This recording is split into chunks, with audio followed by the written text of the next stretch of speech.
So now that I've spent about a month with the S5IIX, I wanted to talk about why I like this camera so much. Big thanks to Lumix for sponsoring this video.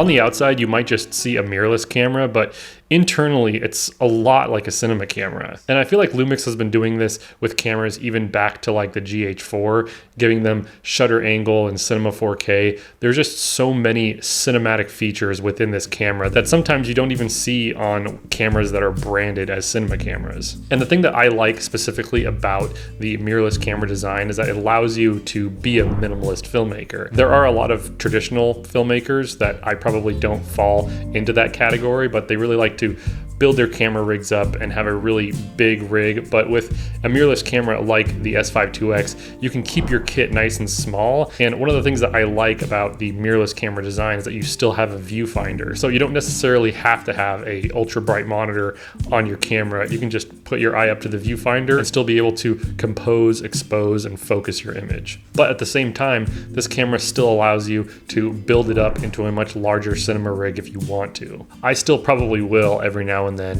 when I'm on bigger shoots, but when I'm just making YouTube videos, stripping this camera down to just the bare essentials just makes it so easy for a content creator like me. Okay, so the next thing that we need to talk about is price. Right now you can get the S5IIX for $2,200 and that's body only. Now that still could be out of the price range for a lot of you and I totally understand that, but if you're a growing filmmaker and you want to get the most bang for your buck, I feel like it's really hard to beat the S5IIX at $2,200 considering how many features are packed into this camera. The full frame sensor, great image stabilization, great autofocus, the ability to do ProRes into an SSD, 1080 ProRes internally, ProRes and Blackmagic RAW externally, just makes this camera so compelling. I think that $2,200 is honestly a really great price point. So something else about this camera that might be overlooked by some people is the fact that it's weather sealed. And for me, that's pretty important because I live in the Pacific Northwest and it's always wet and rainy here. So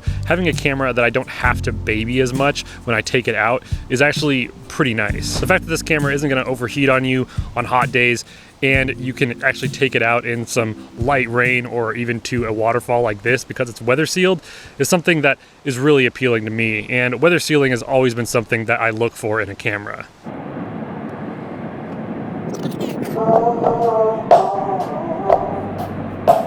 Something else that I think is worth mentioning is back when I had the original S5, I feel like the LMount lens system was still kind of in its infancy, whereas now in 2023, it's definitely matured. So with the LMount Alliance, you have lenses from Panasonic Lumix, you have lenses from Leica, and even Sigma. Right now I'm using the Sigma 28-70 f2.8, and it's a great compact lens if you want to keep your kit really nimble. And Sigma even offers the MC21 adapter for the Panasonic LMount that you can use with your EF lenses.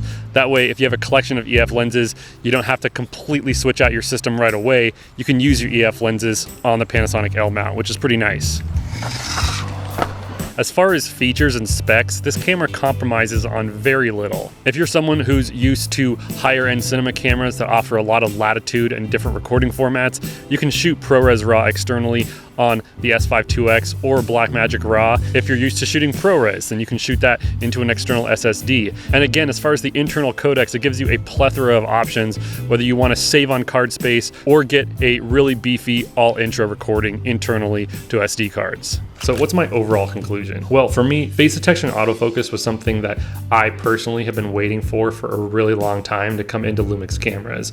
Because like I've said in previous videos, I feel like Lumix has always offered the best price to performance ratio on their cameras, and the one thing that they were lacking was that phase detection autofocus. Now, I personally know a lot of filmmakers that say that they don't need autofocus, that it's not relevant to them, they manual focus their stuff, which is totally fine. You can turn autofocus off on this camera. But if you're ever doing a situation like this, or maybe you're on a gimbal and you just need some reliable autofocus, Again, it's better to have it and not need it than need it and not have it. And for the most part, especially when I'm making YouTube videos, I definitely like to have it. The S5IIX is a perfect camera for anyone who likes all the features that were implemented in the S5 II, but just want a little bit extra when it comes to more professional video features. You couple that with the fact that it's completely matte black, looks a little bit more professional and a little bit more geared towards cinematographers. And even though I am a YouTuber, I also do client work, so having a really good, well-rounded cinema camera is pretty important to me. And lastly, I just don't think that there are any cameras on the market today that can stack up against the Lumix S5IIX in its price point. If you take all of the features, the full frame sensor, the great autofocus, there just really isn't any other camera out there for $2,200 that can do what the S5IIX can do. But I would love to know your thoughts, so definitely leave them in the comment section below. And if you'd like to watch some more of my videos, you can click on either side of my face. Big thanks to Lumix for sponsoring this video. And remember, it's like I always say, just go out,